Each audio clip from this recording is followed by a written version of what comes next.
Laura Adams, the question I'd like to ask, you talk about the health information exchange, and I'm wondering if that is in the form of a viewer, where information is seen as through a viewer, or whether that's the ability to download discrete data and integrate it into the system. If the answer is discrete data, how do you dedupe it? I mean, one of the biggest struggles that I'm seeing across the country are when that information comes in from a primary care provider, but they've also sent it to the specialist. And when they send their CCD up, back flows that information, same lab test again. If you're connected also to the laboratory network, that lab test flows in the third time. How do you dedupe that? And if that's being done now over just one product, how do you do it in the face of multiple products? Yes, this is Walt Culbertson. I think probably both from the standpoint of the view. I think today RIOs, many of them do offer a portal where the information is accessed. That's extremely beneficial for physicians who have either capability that currently today doesn't exchange continuity of care records, also being able to have an aggregated view of the information. I think this is what you're hitting on, Laura, is a key challenge for the vendor community going forward, and it goes back to the discussion we had a little bit ago about standards. Certainly there needs to be one view of that data, but who's on first? And I think within the vendor technology and the architecture, it's one thing to say we're going to reach out and connect everybody, but you have to know that in doing that, you're going to have multiple sources, sometimes of different data, sometimes of the same data, and that normalization, I think, is going to be a huge challenge going forward as we manage that data and the receipt and the use of it. And so I think that that's one of the things that we certainly have to look at and plan for, and as well work very closely with the facilities that are receiving that. That's part of our opportunity through education and outreach, but it's also our ability to work with the vendors to start to understand what happens when they open their systems up and have multiple sources of input for that information.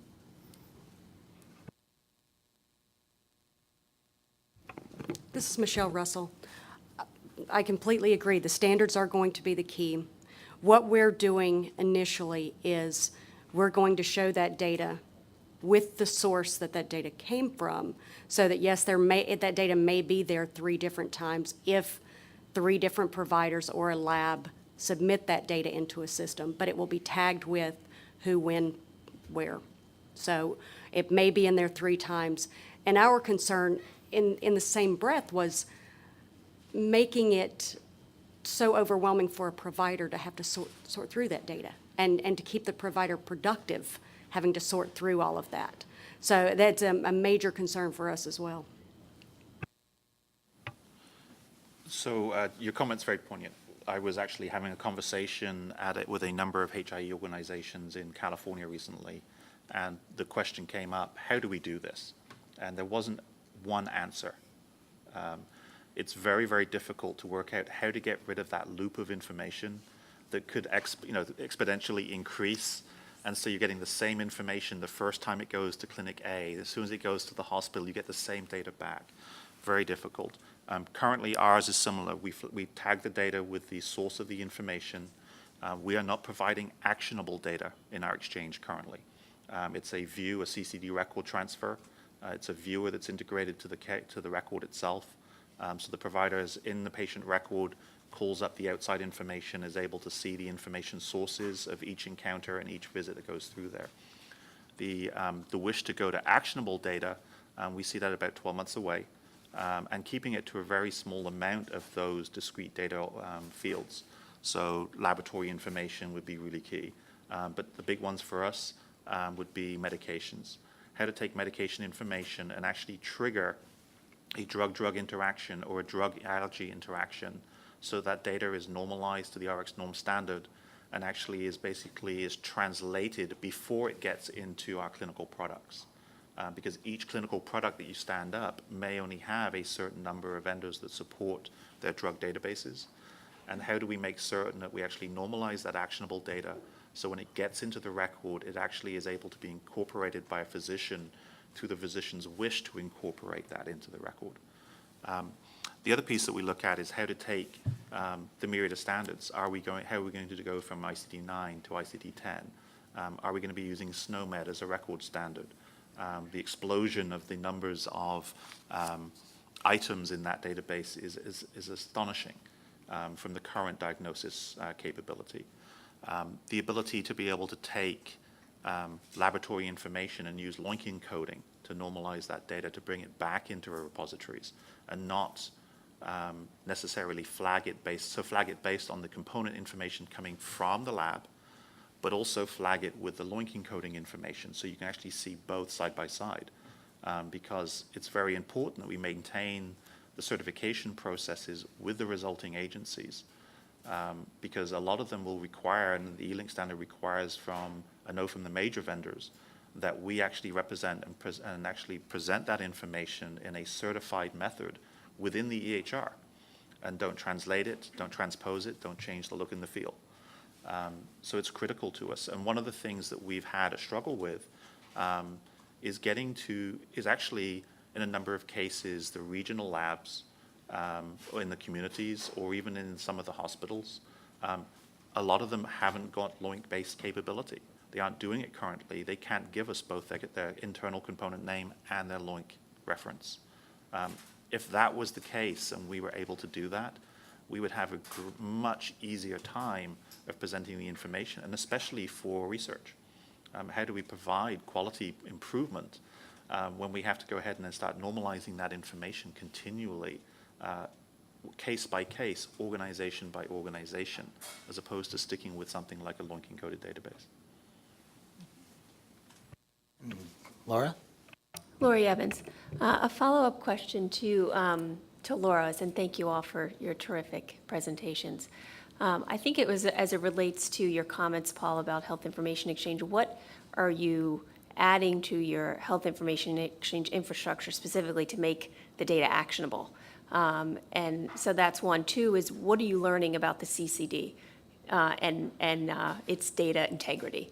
I think a lot of work is suggesting that we have a very long way to go in how that CCD is coming together, and the data is pretty spotty. And then three, are you building your health information exchange infrastructure on your own? Are you procuring just an off-the-shelf solution? And so maybe you can answer those, and then I would love if there's time to just ask one more question to the group, if that's okay. So I'll answer them in a different order. The health information exchange component that we're currently doing is the integration directly into the EHR product. Our organization currently offers a single vendor product and a single patient record across the entire community. So we're organized as an organized healthcare arrangement to provide a single patient record where we're not duplicating records and having to do the deduplication of multiple vendors currently. That doesn't mean that we haven't thought about the issues of that. And one of the things we have to look at is, in that scenario, is standing up an external HIE solution and a clinical repository that will actually store that information where that action information takes place external to the medical records. That's pretty much going to be the critical path. I've looked at a number of organizations, and we actually work with a number of health information exchanges. We've been exchanging data with Santa Cruz Rio since 2002. We work very closely with Redwood MedNet in the Northern California, Healdsburg area. And actually, we'll be exchanging data in real time with them within the next few months. We've also got other state extension centers or exchanges going on where we're having to exchange information. And the CCD record isn't enough. It doesn't give us the ability necessarily to do what we want because it is a view of the record. It may not have the coding standards, the ability to pull out the progress information from the progress notes. One of the things I'm very interested in is, how do I take the data and actually do a natural language query to pull data from progress notes to make certain information is then codable. I think that's going to be critical to being able to provide a much clearer summary of a patient's actual health rather than trying to discern what is actually in a progress note. So I agree completely with you that the CCD standard is not necessarily well-defined enough to be able to be actionable. Now, there are organizations in our states. I work with one organization, Providence, who's doing this currently between two separate EHR products within their organizations. and they are actually doing actionable data with drug-drug interaction in the actual care record. They don't leave the record to a separate system. And as a medication comes through, it's actually seen as a direct medication interface where a provider can actually select the medications they wish to incorporate at the point of service. And it will actually trigger their drug-drug interactions, drug allergy, drug food. So it is happening today, and it's interesting. Not a lot of people are actually doing it.